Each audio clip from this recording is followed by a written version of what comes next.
BJP देश की तकरीबन 58% से ज्यादा आबादी पर इस वक्त काबिज है, लेकिन उसकी जीत का यह सिलसिला यहीं पर थमा नहीं है, बल्कि अब पहले से कहीं ज्यादा आक्रामक वो उन राज्यों में भी नजर आ रही है जहां बीजेपी शून्य पर खड़ी है। और ये सब कुछ हो रहा है बीजेपी के राष्ट्रीय अध्यक्ष अमित शाह के नेतृत्व में। प्रधानमंत्री नरेंद्र मोदी और अमित शाह की जोड़ी न सिर्फ हर रोज नए नए रिकॉर्ड बना रही है बीजेपी के लिए, बल्कि विपक्ष को संभलने तक का मौका नहीं दे रही। शिखर सम्मेलन में अब हमारे अगले मेहमान हैं बीजेपी के राष्ट्रीय अध्यक्ष अमित शाह जी, जिनको मैं मंच पर आमंत्रित करना चाहूंगी। जोरदार तालियों के साथ स्वागत कीजिए बीजेपी के राष्ट्रीय अध्यक्ष अमित शाह का, जिनके साथ सवालों के सिलसिले को आगे बढ़ाएंगे मेरे सहयोगी दिबांग।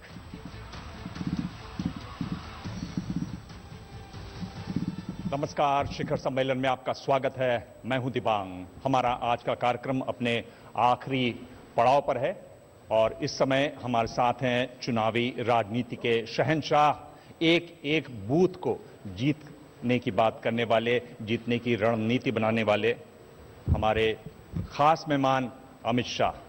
शुरुआत में आपसे निवेदन अमित जी कि आप अपनी बात रखें। धन्यवाद।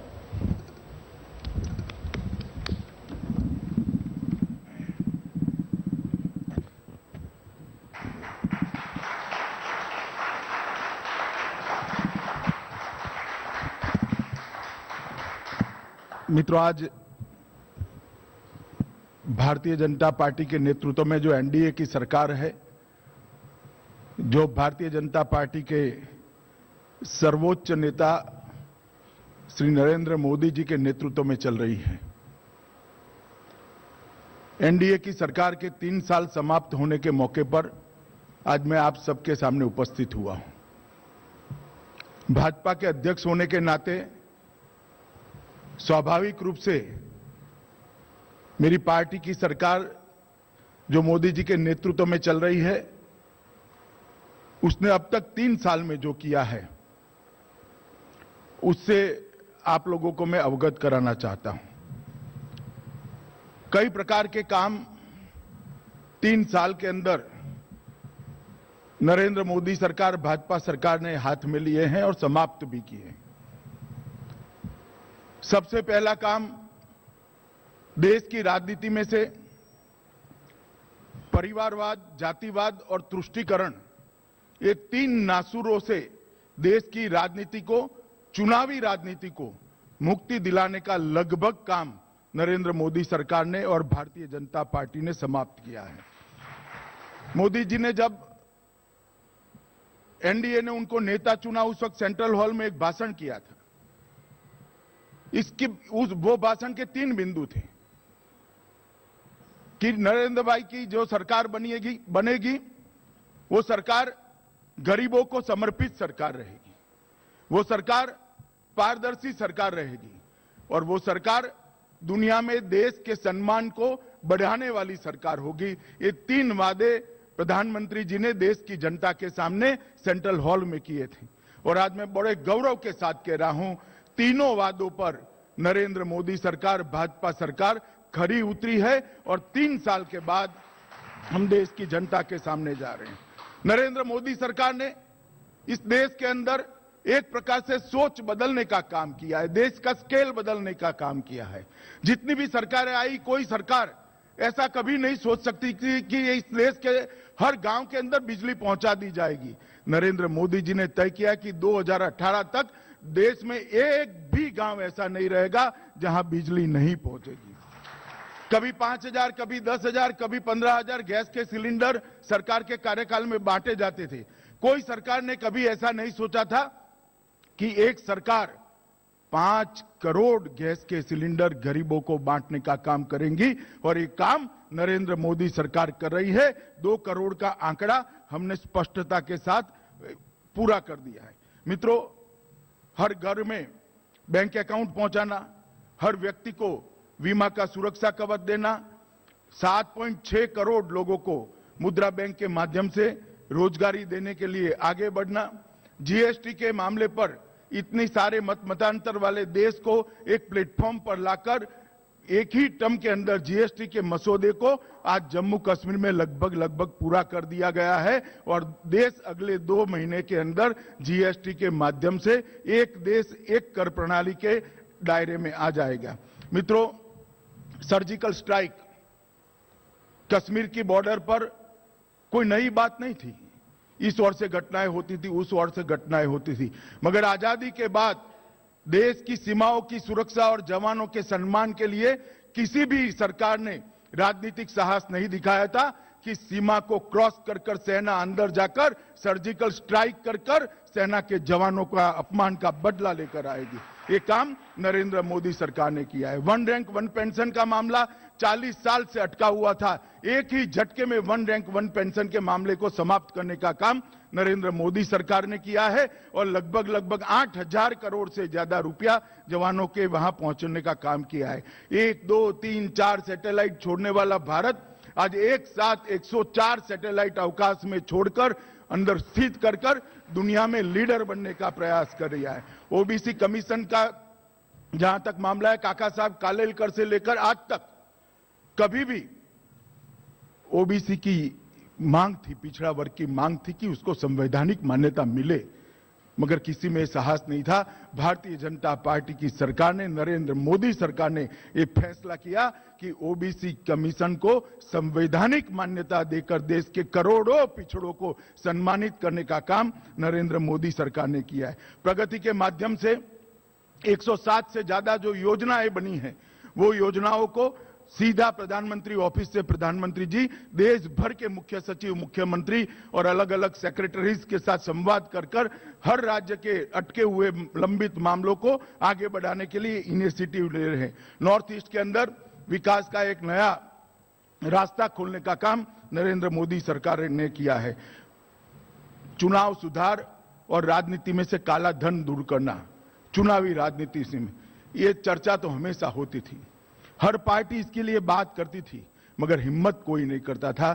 नरेंद्र मोदी सरकार ने एक झटके में तय कर दिया कि 20,000 की जो मर्यादा थी कैश चंदा लेने की, उसको घटाकर 2,000 का कर चुनावी राजनीति में से काले धन को मुक्ति देने के लिए बहुत बड़ा कदम नरेंद्र मोदी सरकार ने उठाया है। मित्रों, इससे आने वाले दिनों में हमारी चुनावी राजनीति को शुद्ध करने के लिए एक बहुत बड़ी शुरुआत हुई है और आगे इसका फायदा भी होने वाला है। नोटबंदी के फैसले के कारण देश के अंदर जितना भी धन, काला धन इधर उधर पड़ा था, जो देश के विकास में काम में नहीं आता था, सारा काला धन बैंक में आया है और आज उसका हिसाब किताब भी सबको देना पड़ रहा है। उसी का एक उदाहरण है कि 90 लाख से ज्यादा लोगों ने इनकम टैक्स के अंदर अपना पैन नंबर लेने की शुरुआत एक ही साल में करनी पड़ी है।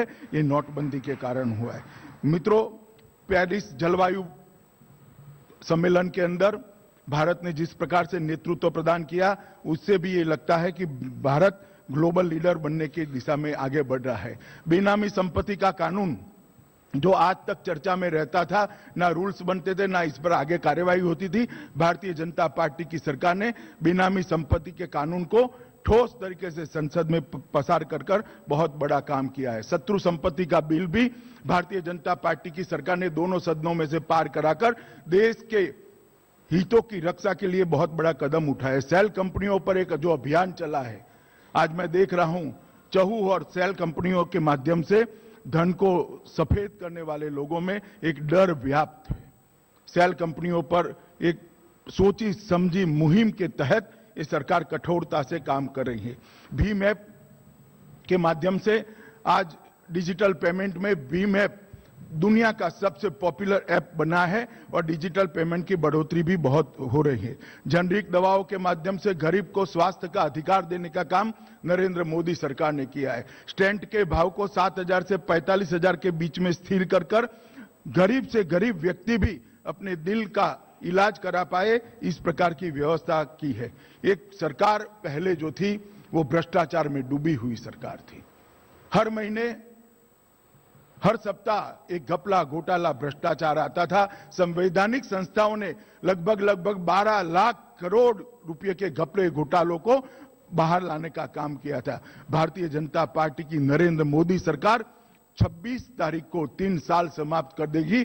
हमारे विरोधी भी, मैं सोच समझ कर कह रहा हूं, हमारे विरोधी भी हम पर भ्रष्टाचार का आरोप नहीं लगा सकते। एक पारदर्शी सरकार देने का काम नरेंद्र मोदी सरकार ने किया है। पॉलिसी पैरालिसिस, इस अगली जो सरकार थी वो पॉलिसी पैरालिसिस से ग्रस्त सरकार थी। नीतियों के बाबत में उसको लकवा हो गया था। हर कोई कोना ऐसा नहीं है जहां स्पष्ट नीति बनाने का काम नरेंद्र मोदी सरकार ने किया था। एक सरकार ऐसी थी जिसमें हर मंत्री अपने आप को प्रधानमंत्री मानता था और प्रधानमंत्री को बेचारे को कोई प्रधानमंत्री नहीं मानता था। उसकी जगह हमने एक निर्णायक नेतृत्व देने का काम भारतीय जनता पार्टी ने किया है और नरेंद्र मोदी आज न केवल भारत में, दुनिया में एक निर्णायक नेता के नाते उभर कर बाहर आए हैं। मित्रों, बहुत सारे काम ऐसे हुए हैं जो शायद बहुत सालों से सोचे नहीं जा सकते थे। हम हमारे चुनाव घोषणा पत्र तक सीमित नहीं रहे, उसके दायरे के बाहर भी देश का भला करने के लिए बहुत सारी दिशाओं में इनिशिएटिव भारतीय जनता पार्टी की सरकार ने लिए हैं और विशेषकर कृषि में सॉइल हेल्थ कार्ड एक ऐसा प्रयोग है जो गुजरात में सफलतापूर्वक हुआ था। जब किसान की मिट्टी कैसी है, इसमें कौन सा क्रॉप अच्छा हो सकता है, कितना पानी चाहिए, कौन सा खाद चाहिए, कितनी मात्रा में खाद चाहिए, ये सारी जानकारी सॉइल हेल्थ कार्ड के माध्यम से किसानों को उपलब्ध कराने के लिए भारतीय जनता पार्टी की सरकार ने इनिशिएटिव लिया है। किसानों को जो सहायता मिलती थी उसमें 4 गुना वृद्धि करने का काम भारतीय जनता पार्टी की सरकार ने किया है। प्रधानमंत्री फसल बीमा योजना, इतनी कंप्लीट फसल बीमा योजना शायद ही किसी ने सोची होगी, किसानों ने भी नहीं सोची होगी। बुआई से लेकर खलिहान तक हर जगह पे अगर किसान पे संकट आता है तो प्रधानमंत्री फसल बीमा योजना उसको बीमा देने का काम करता है। इतनी कंप्लीट एक फसल बीमा योजना देने का काम किया है। नीम कोटेड यूरिया के माध्यम से उसकी पेस्टिसाइड्स की रिक्वायरमेंट कम हुई है, उत्पादन बढ़ा है और यूरिया की उपलब्धता भी बहुत बड़ी है। उत्तर भारत के क्षेत्रों में 5 साल के बाद ऐसी स्थिति आई है भारतीय जनता पार्टी की सरकार आने के बाद कि बहुत सालों के बाद कि यूरिया के लिए लाठियां नहीं भांजनी पड़ी है। इतनी यूरिया की उपलब्धि भारतीय जनता पार्टी की सरकार ने करी है। खादों के दाम भी घटाए हैं। ई मंडी शुरू कर भारतीय जनता पार्टी की सरकार ने किसान को अपनी पैदावार का दाम ठीक से मिल पाए, इसके लिए आगे बढ़े हैं। और सबसे बड़ी बात है मित्रों कि 4 करोड़ घरों में शौचालय पहुंचाने का काम भारतीय जनता पार्टी की मोदी सरकार ने किया है। दिल्ली में हम लोग बैठे हैं, शायद हमें लगे कि शौचालय क्या बड़ी बात है, मगर आप कल्पना नहीं कर सकते एक गरीब की बेटी 15-16 साल की बच्ची कुदरती क्रिया करने के लिए शौचालय के लिए खुले में जाती है तो उसके मुंह पर जो शर्म आती है, आत्मा पर जो ग्लानि आती है और उसके आत्मविश्वास का जो हनन होता है, इसकी कल्पना दिल्ली लुटियन में बैठकर करना बहुत दिक्कत है। मित्रों, भारतीय जनता पार्टी की मोदी सरकार ने 4 करोड़ घर में शौचालय पहुंचाकर देश की हजारों, लाखों, करोड़ों गरीब बेटियों को उस आत्मसम्मान दिलाने का काम ये भारतीय जनता पार्टी की सरकार ने किया है। नमामि गंगे और बेटी बचाओ, बेटी पढ़ाओ और स्वच्छता अभियान, ये 3 ऐसे कार्यक्रम हैं जिसको सरकार ने जन भागीदारी से आगे बढ़ाया और सालों से जिस समस्या के सामने देखने का कोई साहस नहीं करता था, उस समस्या को सीधा प्रधानमंत्री जी ने अपनी अपील के माध्यम से लिया है। 2 करोड़ लोगों को घर में गैस पहुंचाने का काम किया है और 1 करोड़ 5 लाख लोगों ने प्रधानमंत्री जी के कहने पर अपनी गैस की सब्सिडी स्वतः ही छोड़ दी है। लाल बहादुर शास्त्री के बाद हमने एक ऐसा प्रधानमंत्री देखा है, लाल बहादुर शास्त्री के जमाने में इनके कहने पर देश की जनता ने चावल खाना छोड़ दिया था। नरेंद्र मोदी जी के कहने पर 1 करोड़ से ज्यादा लोगों ने अपनी सब्सिडी छोड़कर प्रधानमंत्री और भारतीय जनता पार्टी की सरकार में अपनी श्रद्धा व्यक्त की है। देश की सुरक्षा का मामला हो, अर्थतंत्र को गति में लाने का मामला हो, देश का सम्मान दुनिया में बढ़ाने का मामला हो या देश के युवाओं को एक ग्लोबल प्लेटफॉर्म देने का मामला हो, हर मामले में भारतीय जनता पार्टी की सरकार ने मोदी जी के नेतृत्व में अच्छा किया है। और मैं मानता हूं मित्रों कि ये अच्छा सब करते करते करते कोई जर्नलिस्ट कोई टिप्पणी कर देगा कोई आर्टिकल लिख देगा, विपक्ष वाले कुछ बोलेंगे, हम भी अपने पक्ष में बोलेंगे।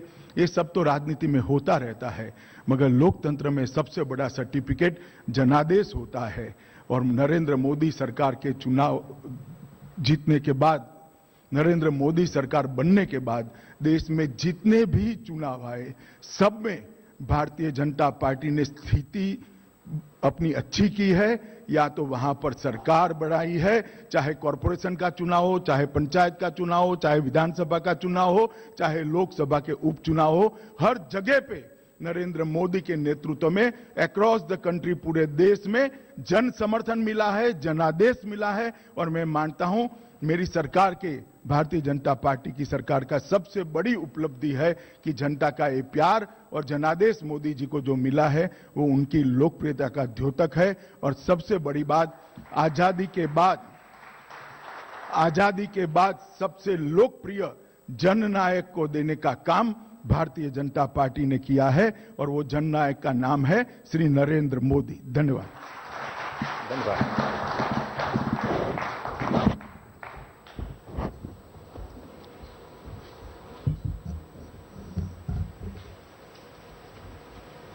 अमित जी, जब पिछली बार आप इस कार्यक्रम में थे, शिखर सम्मेलन में, आपने कहा कि उत्तर प्रदेश में हमारी जीत होगी, और जीत हुई, जोरदार जीत हुई। मैं आपसे सिर्फ पूछूं कि 3 बड़ी वजहें आप क्या मानते हैं इसकी, किस तरह से ये जीत हुई? देखिए, उत्तर प्रदेश में लोकसभा के चुनाव में उत्तर प्रदेश की जनता ने भारतीय जनता पार्टी को 80 में से 73 सांसद को जिताया था।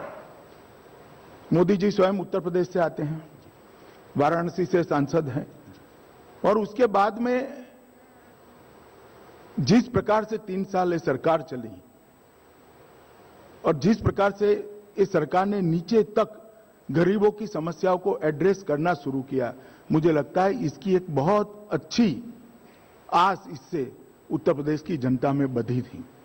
हालांकि उत्तर प्रदेश की तत्कालीन सरकार योजनाओं को नीचे ले जाने में बहुत दिक्कतें पैदा करती थी, फिर भी जितना कर पाए उससे भी उत्तर प्रदेश संतुष्ट था।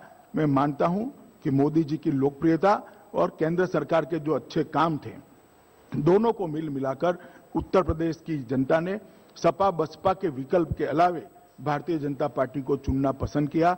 और मैं अपने कार्यकर्ताओं का भी धन्यवाद करना चाहता हूं कि एक मुश्त होकर उत्तर प्रदेश के चुनाव में हम चुनाव के मैदान में रहे, हर क्षण हर पल लड़े और विजय प्राप्त करें।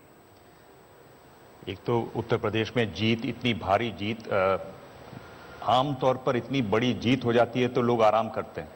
आप अब दौरे पर निकले हैं, हर महीने आप 20,000 किलोमीटर चल रहे हैं, और 1-2 महीने नहीं, आप 5 महीने तक ऐसा करेंगे, 1 लाख किलोमीटर हो जाएगा वो। मैं आपसे पूछ रहा हूं कि आप चाहते क्या हैं? नहीं दिबांग जी, बाकी सब पार्टियों के लिए राजनीतिक गतिविधि चुनाव से जीतने का एक साधन हो सकती है। भारतीय जनता पार्टी एक विचार को लेकर, एक सिद्धांतों के लेकर देश की राजनीति में काम कर रही है, और हम 50 के दशक से काम कर रहे हैं, कोई आज की बात नहीं है। देश की जनता ने हमारे नेता श्री नरेंद्र मोदी पर भरोसा कर पूर्ण बहुमत की सरकार दी है।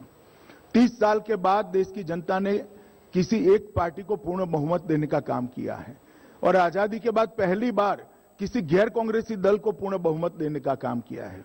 तो हम सबका दायित्व है कि देश की जनता की जो आकांक्षा है उस पर खरे उतरें, और पार्टी के अध्यक्ष के नाते मेरा दायित्व है कि मोदी जी की जो पॉपुलैरिटी है और भारतीय जनता पार्टी की सरकार के अच्छे काम है, उसको लेकर मैं गांव-गांव, गली-गली, बूथ तक जाऊं मेरे कार्यकर्ताओं के साथ, और उसके माध्यम से मेरे संगठन को विस्तृत करने का मैं प्रयास करूं।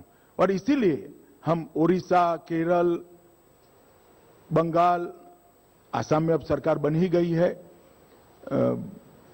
तेलंगाना, तमिलनाडु, ये सारे राज्यों में हमारी पार्टी को बढ़ाने का प्रयास कर रहे हैं, और बहुत अच्छा रिस्पांस भी मिल रहा है।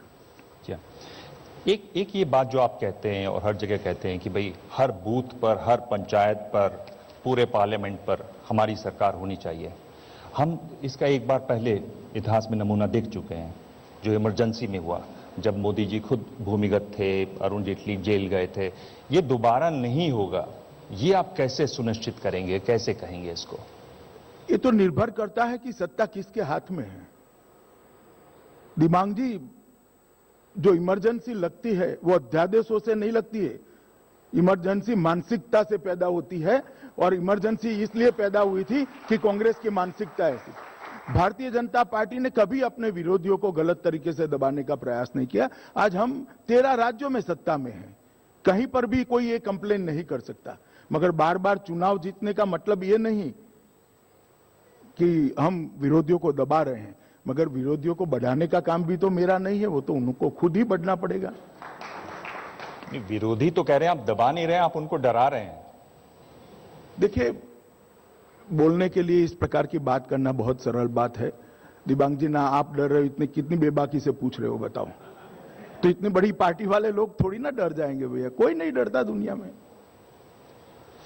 मैं राजनीतिक सवालों पर बाद में आऊंगा, क्योंकि 3 साल सरकार के हुए हैं, तो सरकार की बात करें। एक ये सवाल भी ये आया हुआ है रोहित पांडे का, सर्जिकल स्ट्राइक पर आपने उल्लेख भी किया आपने, लेकिन उसके बाद हम देख रहे हैं कि घटनाएं लगातार पाकिस्तान के साथ बढ़ रही हैं। नहीं, घटनाएं पाकिस्तान के साथ पहले से, आजादी के बाद से लेकर आज तक चलती ही रही है, और 89 के बाद बहुत बड़ी मात्रा में चलती रही है, चाहे किसी की भी सरकार हो, और आज भी चल रही है। सर्जिकल स्ट्राइक का जिक्र मैंने इस बार इसलिए किया कि पहली बार किसी सरकार ने अपनी पॉलिटिकल विल का परिचय दिया कि हम अपने सीमाओं के अतिक्रमण को सहन नहीं करेंगे, हमारे जवानों के अपमान को सहन नहीं करेंगे, और सेनाओं की सुरक्षा के लिए सरकार किसी भी एक्सटेंड तक जा सकती है। देखिए, इसमें जैसे जब विपक्ष में थे, कहा गया बीजेपी की नेताओं की तरफ से, भाई एक सिर काटेंगे तो हम 10 लेकर आएंगे। देखिए, जी, भाषण में कोई बात करी होगी, मगर आज भी हम इतनी फर्मनेस के साथ ही परिस्थिति को टैकल कर रहे, कहीं पर भी सकम नहीं हुए हैं। हमने दृढ़ता के साथ, चाहे अंतर्राष्ट्रीय फोरम हो चाहे सीमा हो, भारत के हितों की रक्षा की है, और आगे पर भी नरेंद्र मोदी सरकार करती रहेगी। पर इसी कश्मीर पर ही रहूं तो जिस तरह की पत्थरबाजी वहां पर हो रही है, छात्र कर रहे हैं स्कूल के, कॉलेज के, ये लोग लिख रहे हैं कश्मीर हाथ से निकल रहा है। दिवांग जी, लगभग 3.5 जिलों में यह आंदोलन पूरा सिमटा हुआ है। कश्मीर घाटी, लद्दाख और जम्मू बहुत बड़ा प्रांत है। मुझे लगता है कि मीडिया ने भी स्थिति को अच्छे तरीके से जनता के सामने रखना चाहिए। कई बार ऐसी स्थिति हुई है, ये कोई पहली बार नहीं हुई, इससे भी भयावह स्थिति हुई है। सालों तक सरकारें निरस्त करनी पड़ी हैं, मगर अंत में हमारी सिक्योरिटी फोर्सेस ने और कश्मीर में जो लोग हैं उन्होंने स्थिति को संभाला है। मैं पूर्णतया आश्वस्त करना चाहता हूं देश की जनता को, अभी जो स्थिति है इस पर ही बहुत कम समय में नियंत्रण पा लिया जाएगा। मैं इसलिए पूछ रहा हूं, आपकी वहां मिली जुली सरकार है, पीडीपी के साथ मिली हुई सरकार है, इसलिए आपकी इसमें कितनी जिम्मेदारी बनती है?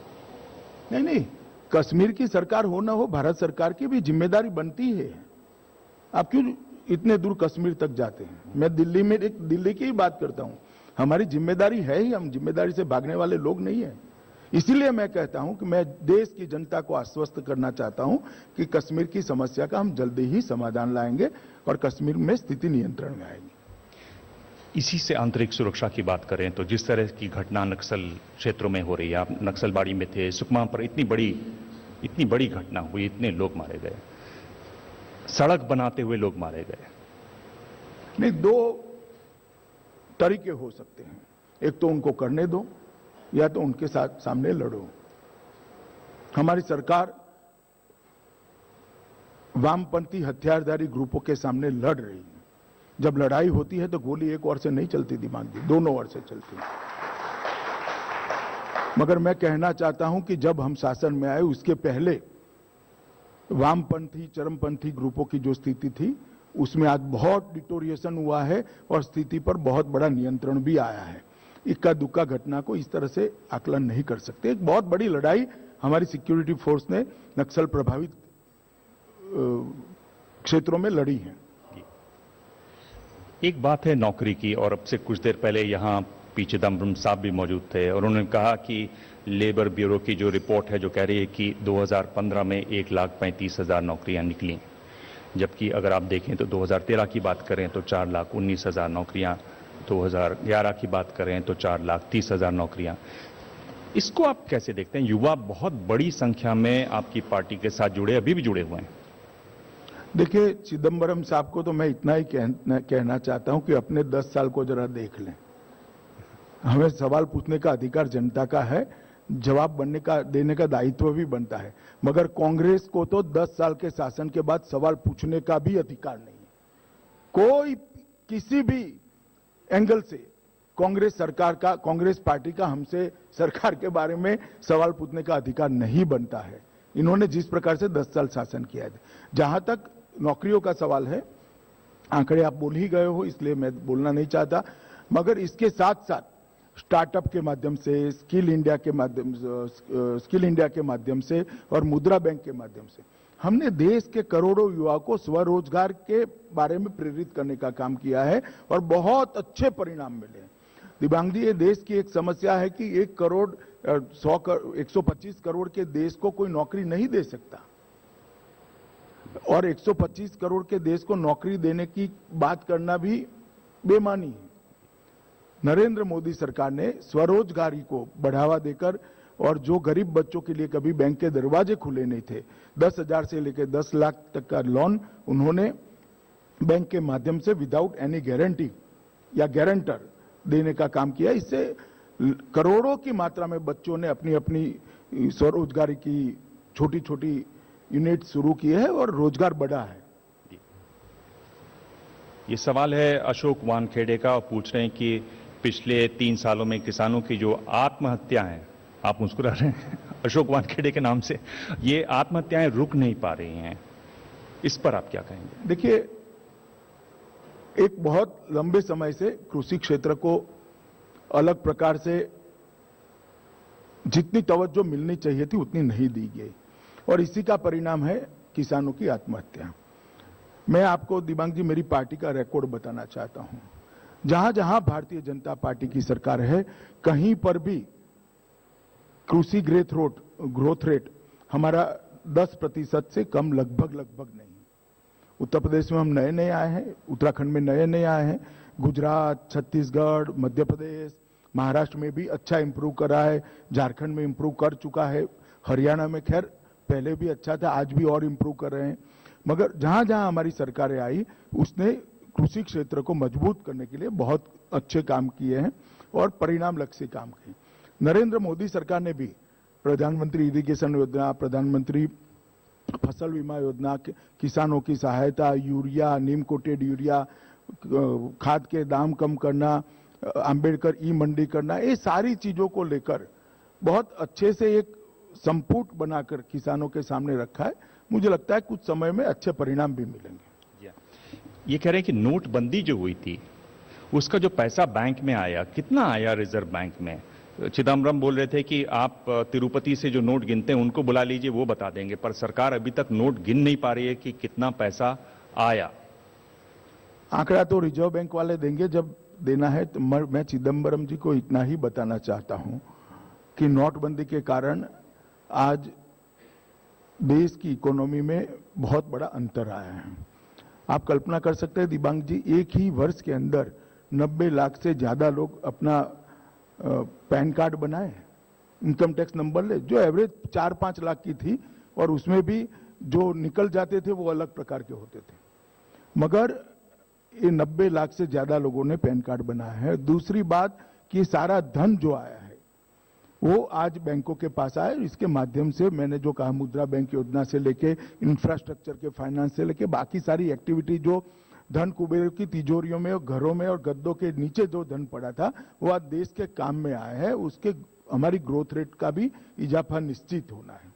और मैं चिदम्बरम जी को इतना ही कहना चाहता हूं कि भाई, इतने सारे सवाल करने के पहले आप 2019 तक राह देखिए, जनता ही आपको सारे जवाब देने वाली है। मतलब ये जो आप, चूंकि आपने ये कहा, इसी से मैं पूछ रहा हूं कि ये जो एक कांग्रेस मुक्त भारत की परिकल्पना है, ये क्या वाकई में आप जिस तरह से वो हटती जा रही है राज्यों से, पूरे मानचित्र से हटती जा रही है, क्या ये वाकई सीरियसली इस पर आप काम कर रहे हैं? ऐसी रणनीति है पूरी? नहीं, मैं तो मेरी पार्टी बढ़ाने का काम कर रहा हूं और स्वाभाविक रूप से मेरी पार्टी बढ़ती है तो कांग्रेस घटती है। मैं मेरी पार्टी बढ़ाने के लिए काम कर रहा हूं। ये जो पार्टी बढ़ाने की आपने बात की, उसमें ममता बनर्जी कह रही हैं कि आप पार्टी जरूर बढ़ा रही हैं, लेकिन आप पार्टी बढ़ाने के लिए सीबीआई, इन्फोर्समेंट डायरेक्टरेट, ये सब भी आपके साथ साथ जा रहे हैं पार्टी बढ़ाने के लिए। देखिए, जहां तक सीबीआई और एनफोर्समेंट डायरेक्टरेट का सवाल है, एक भी केस ऐसा नहीं है जिसका संज्ञान किसी न किसी एजेंसी ने न लिया हो। मतलब मैं अलग प्रकार की बात, ये जो चिट फंड वाले मामले हैं वो हमारे आने से पहले से चल रहे हैं, हम तो सिर्फ जांच कर रहे हैं आगे। और ईडी और सीबीआई दोनों इसी का हिस्सा है। और नारदा कांड में भी टीवी पर दिखाई पड़ते हैं घूस लेते हुए। आपके पास इसका क्या जवाब है? आपके नेता, आपके कार्यकर्ता टीवी पर घूस लेते हुए दिखाई पड़ते हैं, कुछ ने तो कपड़े भी नहीं पहने हैं पूरे। अब इस स्थिति में अगर आप इस तरह से काम कर रहे हो और आप ये अपेक्षा रखते हो कि कोई कार्यवाही न हो, मुझे लगता है ममता जी हमसे बहुत अपेक्षा रख रही हैं।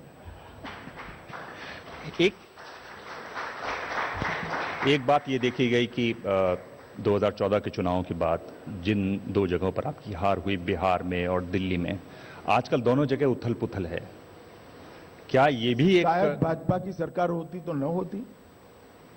जी, मैं पूछ रहा हूं कि क्या ये भी कोई एक तरीका है बदला लेने का या उनसे बराबरी करने का? नहीं, बदला लेने का सवाल ही पैदा नहीं होता। बिहार सरकार को बहुत समय हो गया और केजरीवाल सरकार पे हमें बदला लेने की जरूरत नहीं है। वो स्वतः ही बहुत कुशल है अपनी पार्टी को खत्म करने के लिए, हमारी जरूरत इसमें नहीं है। पर ये क्यों विपक्ष फिर बार बार कहता है कि भाई ये बदले की राजनीति है? और क्या मेरे कहें को दीवान जी? आप एडवाइस करो उनको, और क्या कहें? और कुछ नहीं कह सकते हैं। जब लालू जी के परिवार की इतनी सारी संपत्ति पकड़ी जाए तो इसके अलावा और बोल क्या सकते हो? आप क्या बोल सकते हो? आप ये जो एक बड़ा आप चुनाव आने वाला है, राष्ट्रपति चुनाव, मैं जानता हूं आपका इसमें जवाब क्या होगा, पर किस तरह की आप क्या बता सकते हैं इस बारे में? मैं सीधा पूछ रहा हूं। नहीं, हम एनडीए के सभी दलों से बात करेंगे और सभी लोगों से बातचीत कर कर हम प्रयास करेंगे कि भाई एक अच्छा राष्ट्रपति देश को मिले। एक जब आपने बिहार की बात की, इसमें बार बार ये कयास होते हैं और हम लोग न्यूज में बार बार इस पर रिपोर्ट भी दिखाते हैं कि कोई कोशिश होगी कि नीतीश कुमार एक बार फिर एनडीए के साथ चले आएं। इस पर हम लोग आंकड़े बताते हैं, भाई ऐसा होगा तो ऐसा होगा। क्या इस पर शीर्ष में कोई सोच है आपकी तरफ से? मेरी तरफ से तो कोई नहीं है, ना नीतीश कुमार जी ने आज तक हमारा संपर्क किया है। तो इसकी कोई संभावना भी नहीं है? मैंने ऐसा नहीं कहा, कोई किसी ने संपर्क इधर और साइड से अब तक नहीं हुआ है। ये जो राष्ट्रपति चुनाव है, इसी पर मैं अगर रहूं तो क्या कोई गणमान्य व्यक्ति होना चाहिए? शिवसेना ने तो इशारा भी कर दिया कौन बनना चाहिए। दिवांग जी, ऐसा है कि ऐसी बातें इस प्रकार के सम्मेलन में ना मैं बता सकता हूं, ना बतानी चाहिए। पहले मेरी पार्टी के नेता बैठेंगे, उसके बाद में एनडीए के लोग बैठेंगे और बाकी दलों से भी बाद में चर्चा कर कर कोई नाम की दिशा में आगे बढ़ेंगे।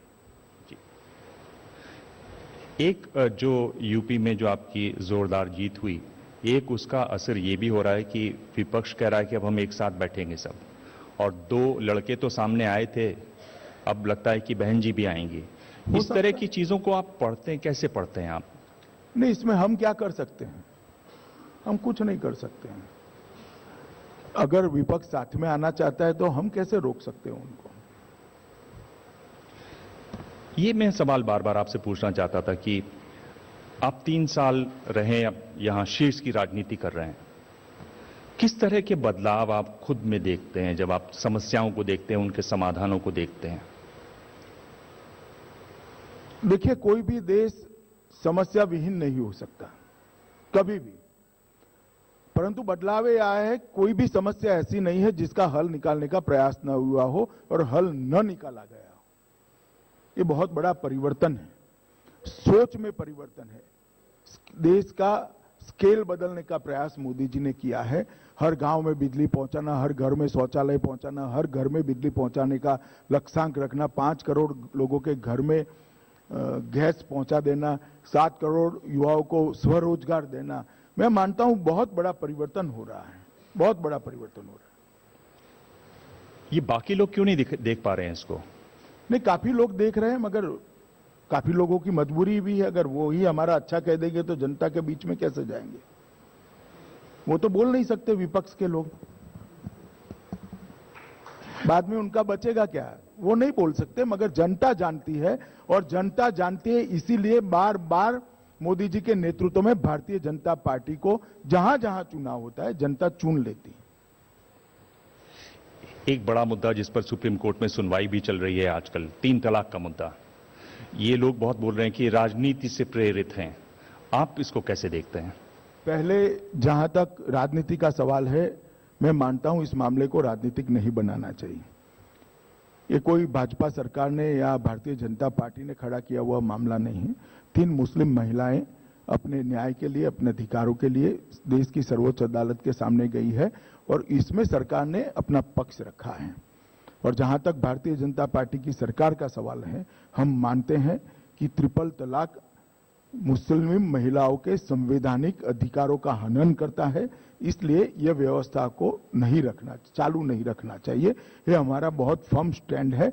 और समय समय पर देश में बहुत सारी ऐसी चीजों में बदलाव हुआ है, जैसे विधवा विवाह, सती प्रथा, बहुत सारी चीजों को अलग अलग धर्म के मानने वालों ने अपने समाज के सुधार के साथ साथ बदला है। और दुनिया में भी बहुत सारे इस्लामिक देशों में, जहां इस्लाम के अलावे बाकी के लोगों की संख्या बहुत नगण्य है, उन्होंने भी ट्रिपल तलाक को छोड़ दिया है।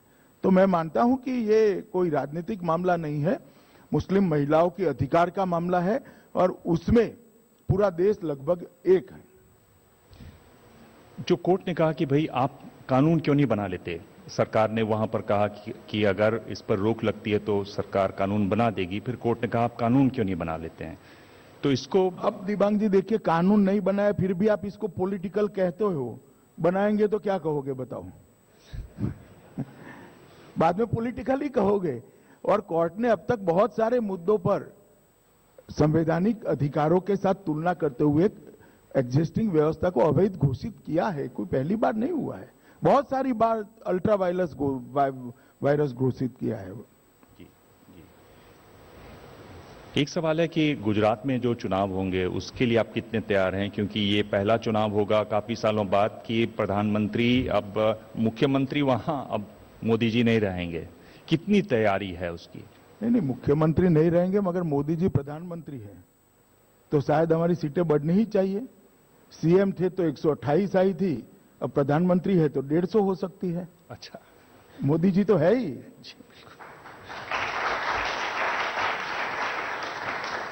इसमें आपके पुराने जानने वाले शंकर सिंह वाघेला, उनके बारे में तरह तरह के कयास लग रहे हैं। ये भी कयास लग रहे हैं कि भाई ट्विटर पे उन्होंने राहुल गांधी को अनफॉलो कर दिया है, बाकी कांग्रेस के नेताओं को अनफॉलो कर दिया। क्या उनसे इस तरह की कोई बातचीत होगी? नहीं, मेरी तो बातचीत नहीं हुई, मगर जो अखबारों में आता है वो सच है, तो वो नाराज है। इसमें यह कितना महत्वपूर्ण होता है कि आप बाहर के जो लोग हैं, जो कांग्रेस से लोग हैं, दूसरे दलों के लोग हैं, उनको आप बीजेपी में लेते हैं? यूपी में देखा, उत्तराखंड में हमने देखा ये।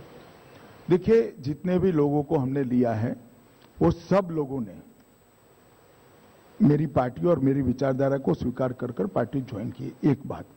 और बाद में वो लोग जनादेश के लिए भारतीय जनता पार्टी के सिंबल के साथ लोगों के सामने भी गए हैं, और उसके बाद में वो चुनकर आए हैं।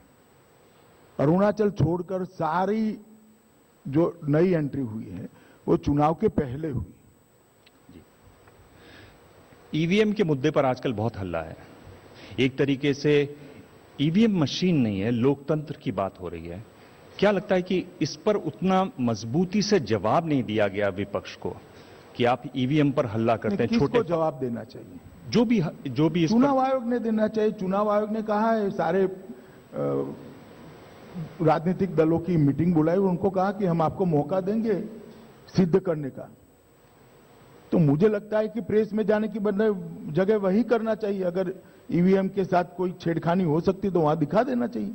जी, इस पर आपकी अपनी क्या क्या राय है कि क्यों ऐसा कर रहे हैं लोग? देखिए, ये सारे लोग जो सवाल उछाल रहे हैं वो सभी लोग कभी न कभी इसी ईवीएम से चुनकर आए हैं। जी, और उस वक्त ईवीएम ठीक था क्या? हाँ, मगर आज चुनाव हारने के बाद कहेंगे ईवीएम ठीक नहीं है। देश की जनता ये सब नहीं मानती है, क्योंकि जिसने वोट दिया है उत्तर प्रदेश और उत्तराखंड में, उनको मालूम है कि हमने भारतीय जनता पार्टी को वोट दिया है। मगर उनकी हार इतनी प्रचंड हुई और भारतीय जनता पार्टी की विजय इतनी प्रचंड हुई है कि जिसका कोई जवाब ही नहीं है विपक्ष के पास। जी हाँ। उत्तर प्रदेश में जिस तरह से योगी सरकार काम कर रही है उसको आप कैसे आंकते हैं? नहीं, अच्छे से काम कर रही है योगी सरकार, बहुत अच्छे से कर रही है। कुछ ही समय में, लगभग 1.5 महीने में उन्होंने बहुत सारा काम किया है और योगी जी के नेतृत्व में उत्तर प्रदेश का विकास होगा, ये लगभग शुरुआत के 1.5 महीने से हम स्पष्ट अंदाज लगा सकते हैं। जी, इसमें जो एक गौरक्षा के नाम पर जो हिंसा हो रही है वहां भी हुई है, बाकी गुजरात में भी हुई है, कैसे देखते हैं आप इसको और ये रुकती क्यों नहीं है? ये देखिए, देश में बहुत सारे कानूनों का उल्लंघन होता है, ऐसे इस कानून का भी उल्लंघन होता है। मगर जहां पर भी होता है वहां हमारी सरकारें इस पर एफआईआर भी दर्ज करती हैं, इनकी अरेस्ट भी होती है और कानून की अदालत के शरण में भी ले जाते हैं। इनकी कोई फेवरेटिज्म हो रहा है ऐसा नहीं।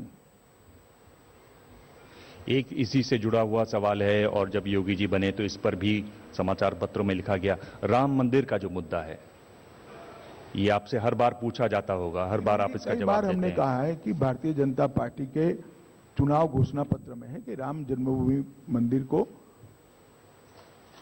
संवैधानिक तौर पर या तो आपसी समझौते से वहां पर बनाया जाए। आपको क्या लगता है कि उसमें कोई टाइम बाउंड होना चाहिए या आगे होना चाहिए? टाइम बाउंड, क्योंकि कोर्ट का मामला है, कैसे हो सकता है? और जहां तक संवाद का मामला है, मुझे अब जिस प्रकार से केस आगे बढ़ा है, मैं मानता हूं कि संवाद भी टाइम बाउंड नहीं हो सकता। आप जब भविष्य की चुनौतियों को देखते हैं तो उसमें आप कैसे उनको देखते हैं, कैसे आंकते हैं? क्या बड़ी चुनौतियां आप मानते हैं अब जब आपके पास इतनी सरकारें हैं, इतनी सरकारें के साथ आप मिलकर सरकार चला रहे हैं? देखिए, चुनौतियां मैंने पहले भी कहा, न हो ऐसा कभी समय नहीं आ सकता। मगर पॉलिटिकल विल चुनौतियों का सामना करने की है तो कोई चुनौती महत्व नहीं कर रखती, चाहे ए हो, बी हो या सी हो। हर चुनौती का सामना प्रधानमंत्री जी के नेतृत्व में भारतीय जनता पार्टी की सरकार अच्छे से कर रही है और मुझे भरोसा है कि प्रधानमंत्री जी के नेतृत्व में देश बहुत आगे बढ़ रहा है और आगे बढ़ेगा और विश्व के प्रमुख देशों में अपना स्थान बहुत कम समय में सुनिश्चित कर लेगा। इसमें आप एक बात कहते हैं और आपने लखनऊ में भी जब जीत हुई उसके बाद कहा कि जीत के बाद विनम्र होना चाहिए, ये आप बार बार दोहराते हैं, कितना महत्वपूर्ण है? और जब आप ये कहते हैं कि क्या भाव रहता है?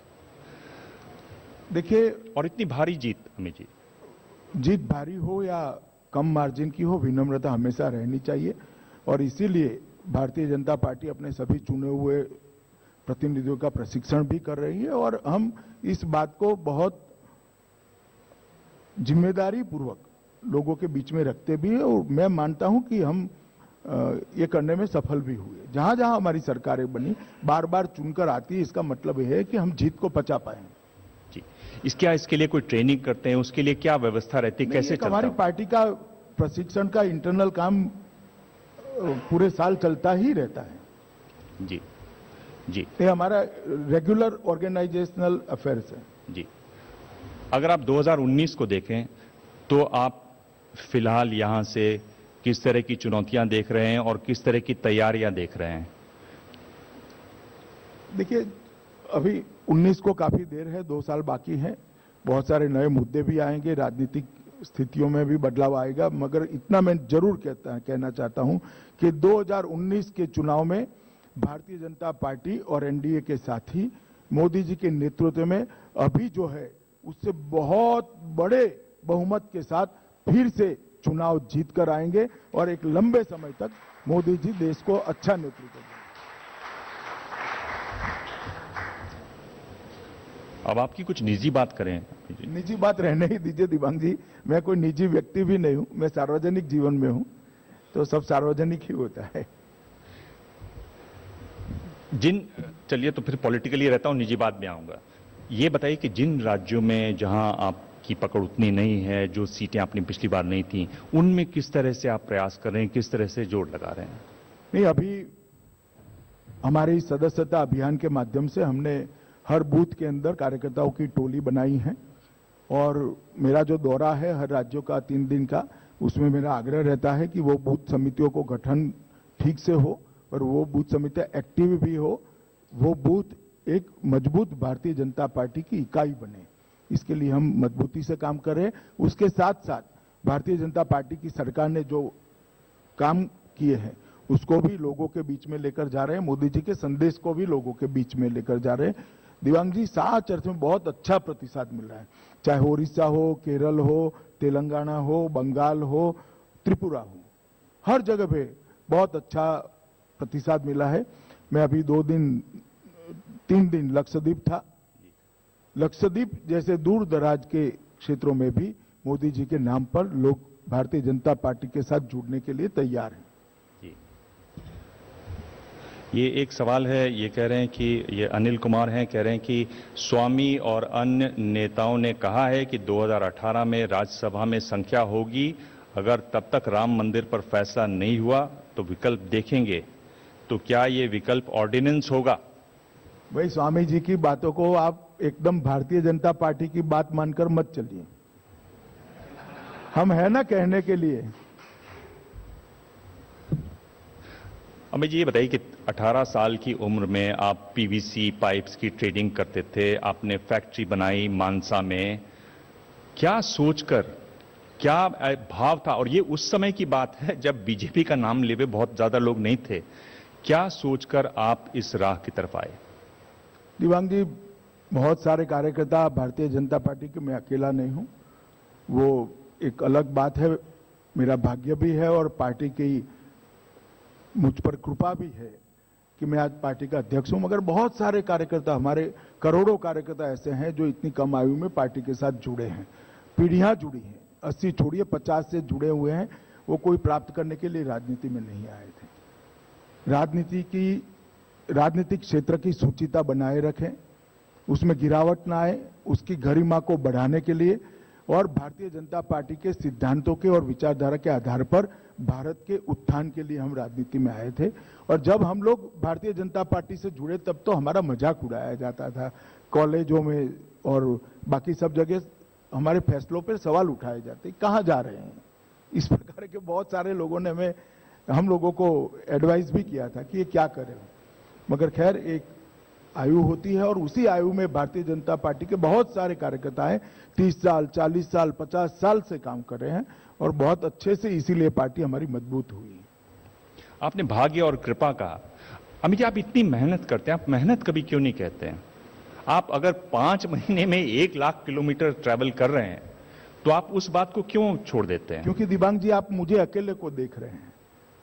मैंने उत्तर प्रदेश में 70 वर्ष की आयु के हमारे एक कार्यकर्ता को पोस्टर लगाते हुए देखा है। साहब, उसको क्या मिलेगा? अब 70 साल की आयु हो गई, कुछ नहीं मिला अब तक, फिर भी भारत माता की जय बोलकर इतनी ठंड में पोस्टर लगाता है। वो कार्यकर्ता का मुझे विचार आता है, इसलिए मैं कहता हूं। और मैं निश्चित रूप से मानता हूं, मेरा सौभाग्य है कि पार्टी ने मुझे मौका दिया है। बहुत सारे कार्यकर्ताओं ने मुझसे ज्यादा मेहनत करी है, मुझसे ज्यादा त्याग किया है और मुझसे ज्यादा तपश्चर्या भी करी है। तमिलनाडु की बात होती है, तमिलनाडु पे बहुत सारे कयास लग रहे हैं, क्या तमिलनाडु में रजनीकांत से कोई बात हो रही है? उनकी तरफ से कोई ऐसी बातचीत है या प्रयास है? नहीं, अभी तो हमारी किसी से बात नहीं हुई। तमिलनाडु में एआईडीएमके का आंतरिक मामला है और अभी वहां के मुख्यमंत्री का स्टेटमेंट मैंने अखबार में पढ़ा था कि हम सुलझा लेंगे।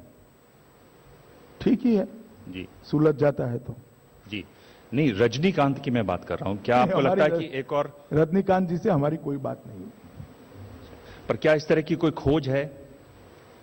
देखिए, खोज तो मैं हर रोज पार्टी के लिए अच्छे लोगों की करता हूं। दिबांग जी, आप भी आ जाओ तो लगा दूं आपको।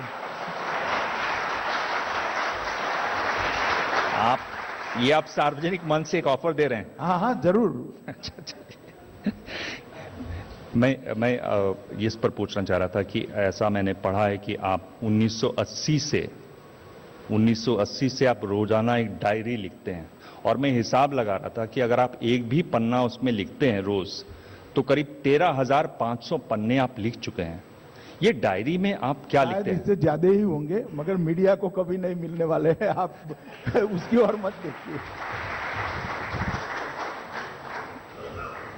डायरी रोजनिशी में लिखता हूं 12 मार्च 1980 से, और वो मेरे आंतरिक आकलन के लिए होती है।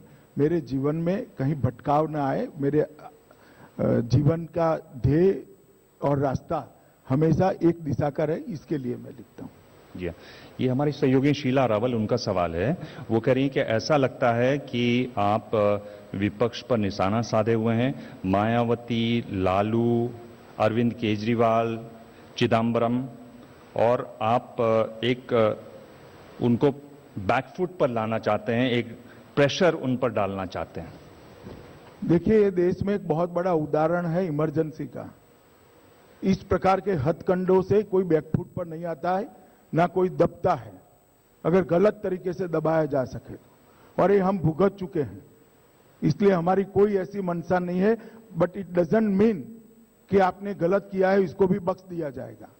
अगर कुछ गलत किया है और जांच होती है तो उसको स्पिरिट से फेस करना चाहिए। ये एक और सवाल है। देश में किसानों ने बम्पर फसल उगाई है लेकिन उनकी फसल के भाव नहीं मिल रहे हैं। सरकार फसल को एमएसपी में नहीं खरीद रही है।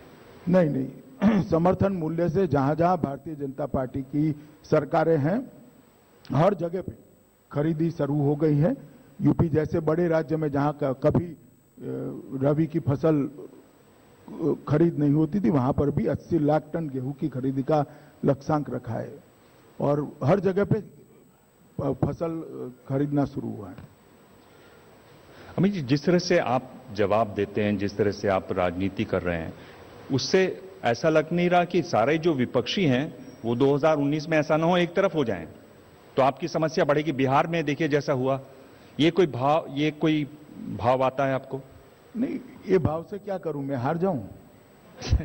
कमाल बात करते हो देवांग जी। मैं मेरी पार्टी को बढ़ाने का प्रयास कर रहा हूं। मोदी जी बहुत अच्छा काम कर रहे हैं और इसके कारण जनता हमें बार बार चुनती है, और चुनना भी चाहिए। मैं मानता हूं कि जिस प्रकार से मोदी जी काम कर रहे हैं, भारतीय जनता पार्टी का समर्थन होना बहुत स्वाभाविक है। क्या इसमें यह भी शामिल है कि जो आपका जो मुख्य विपक्षी दल है, उनके नेता न तो बोलते दिखाई देते हैं, नए नेता, युवा नेता, न उनकी किसी चीज पर बहुत साफ सोच आती है? क्या उसका भी आपको बहुत बड़ा लाभ मिलता है? मैं पूछ रहा हूं कि विपक्ष का ढीला होना आपको कहां तक मदद देता है? नहीं, कोई राहुल जी अकेले नहीं है, बहुत सारे नेता हैं, वो भी तो बोल सकते हैं। चलो, राहुल जी की समस्या आप कहते हो तो मैं मान लेता हूं, मैं तो नहीं कहता, मगर आप कहते हो तो बाकी लोग क्यों नहीं बोल रहे हैं? जी। पार्टी संगठन में बदलाव होना है, होने के साथ मंत्रिमंडल में भी विस्तार बदलाव होना है। क्या दोनों इंटरकनेक्टेड हैं? ना जी, इंटरकनेक्टेड नहीं है, मगर दोनों पे अभी जवाब नहीं मिलेगा आपको। पर आपको क्या लगता है कि विपक्ष में अगर आपको मैं पूछूं, और आप इस समय इतनी मजबूत स्थिति में हैं तो शायद आप बता भी सकते हैं, कौन से ऐसे नेता हैं जिनको आप प्रभावी विपक्षी नेता मानते हैं? नहीं, मैं तो सबको प्रभावी मानता हूं भाई। राहुल गांधी को तो नहीं मान सकते ना आप? ऐसा नहीं है। कांग्रेस पार्टी का अपना एक बहुत पुरानी पार्टी है, इसे कोई हल्के से नहीं ले सकता। किसी भी पार्टी को या विचार को हल्के से लेने का हमारा तो स्वभाव नहीं है। जहां तक अभी के परिणामों का सवाल है, मैं आपको फिर से दिवांग जी बताता हूं, और इसलिए नहीं कि मैं भारतीय जनता पार्टी का कार्यकर्ता हूं, भारतीय जनता पार्टी का अध्यक्ष हूं, मगर जिस प्रकार से मोदी जी काम कर रहे हैं, इसमें भारतीय जनता पार्टी का बार बार चुनकर आना बहुत स्वाभाविक है। बहुत सालों के बाद इस देश की जनता ने एक ऐसा नेता देखा है जो देश की हर समस्या को एड्रेस करता है, जनता के मन को जानता है और जनता की समस्याओं और दुख के साथ अपने आप को जोड़ता है। मैं मानता हूं बहुत समय के बाद ऐसा नेता देश के प्लेटफॉर्म पर आया है। मैं एक ही सवाल दोहरा रहा हूं। क्या उस डायरी के कुछ पन्ने देखने को मिल सकते हैं किसी को? ना जी, ना जी। क्यों आप ऐसा क्यों कह रहे हैं? ऐसा आपने है, लिखी हैं वो? दिबांग जी, ये मेरे व्यक्तिगत उपयोग के लिए है और इसमें कोई राजनीति नहीं है। नहीं, पर उससे लोग सीखेंगे अमित जी, कैसे आपका स्ट्रगल कैसे रहा, भाई, कैसे। मुझसे अलावा बहुत सारे लोग हैं, इनसे कुछ सीखा जा सकता है। मैं अभी तो काम शुरू किया है, 3 साल हुए देश के राजनीति में काम करते करते। पर 1980 से लिखी जा रही है डायरी। क्या ये बातचीत ऐसी, ये जो हमारी बातचीत हो रही है, इसका भी कहीं उल्लेख होता है उन डायरी में, उस डायरी में? वो लिखते वक्त ही मैं तय करता हूं। चलिए, अंत में अगर आप कहना चाहें सरकार के आने वाले वर्षों के लिए, चुनौतियों के लिए, तो आपके पास 3 मिनट का समय। नहीं, मैं इतना ही कहना चाहता हूं आपके कार्यक्रम के माध्यम से दिबांग जी, कि देश के सामने जब हम सत्ता में आए, बहुत बड़ी बड़ी चुनौतियां विद्यमान थी। नरेंद्र मोदी सरकार ने, भारतीय जनता पार्टी की सरकार ने 3 साल के अंदर बहुत सारे क्षेत्रों के अंदर निर्णायक फैसले लेकर समस्याओं का समाधान करने का प्रयास किया है। काले धन पर एक निर्णायक लड़ाई भारतीय जनता पार्टी की सरकार ने लड़ी है और परिणाम लाने वाली लड़ाई है। राजनीति के अंदर से काले धन को दूर करने के, उसके दुष्प्रभाव को दूर करने के लिए भी लड़ाई हमने लड़ी है। महंगाई आज नीचे गई हुई है। स्वरोजगारी के माध्यम से बहुत आगे युवाओं को ले जाने का प्रयास मोदी जी कर रहे हैं। किसानों के साथ ये सरकार चट्टान की तरह खड़ी हुई है। गरीबों के साथ ये सरकार उनका सोशल एम्पावरमेंट करने के लिए बहुत सारी योजनाएं लेकर आई है। मैं आप लोगों को इतना ही कहना चाहता हूं, देश की जनता को, कि आप मोदी जी के साथ बने रहिए। और मैं आश्वस्त करना चाहता हूं कि नरेंद्र मोदी सरकार हर चुनौती को जो देश के सामने आएगी, देश की जनता के सामने आएगी, उसको निपटने के लिए सक्षम भी है, तत्पर भी है और इच्छुक भी है। हम अच्छा परिणाम देंगे। धन्यवाद जी।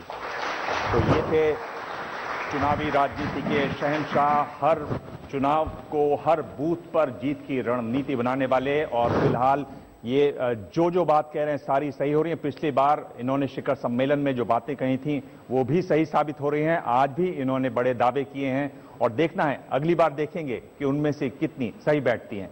धन्यवाद। धन्यवाद सर। मैं बस 1 मिनट और लेना चाहूंगी और इसके लिए मैं मंच पर